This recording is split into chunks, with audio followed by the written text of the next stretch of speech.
নমস্কার, আমি অ্যাস্ট্রোমণি আরাধ্যা।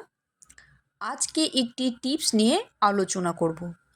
আলোচনাটি বিস্তারিত শুরু করার আগে আমার আজকের এই টিপসটি যদি আপনাদের উপকারী মনে হয় তাহলে অবশ্যই একটি লাইক করে দেবেন এবং চ্যানেলটিকে সাবস্ক্রাইব করে দেবেন। যদি কারো জন্মকুণ্ডলিতে শুক্র রাহু যুক্ত থাকে অথবা শুক্রের অবস্থান যদি কোনো খারাপ নক্ষত্রে থাকে, যেমন মৃগশিরা, অশ্লেষা, আদ্রা, কৃত্তিকা, এবং আপনারা যদি নিজেদের মধ্যে বিশুদ্ধতার অভাব লক্ষ্য করেন তবে আপনাদের অবশ্যই উচিত মা গৌরীর উপাসনা করা। মা গৌরীর উপাসনা আপনারা মিনিমাম ৪৫ দিন অথবা ৯০ দিন করতে পারেন।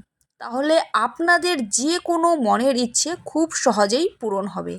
সকলে ভালো থাকুন, সুস্থ থাকুন। জয় শ্রীকৃষ্ণ।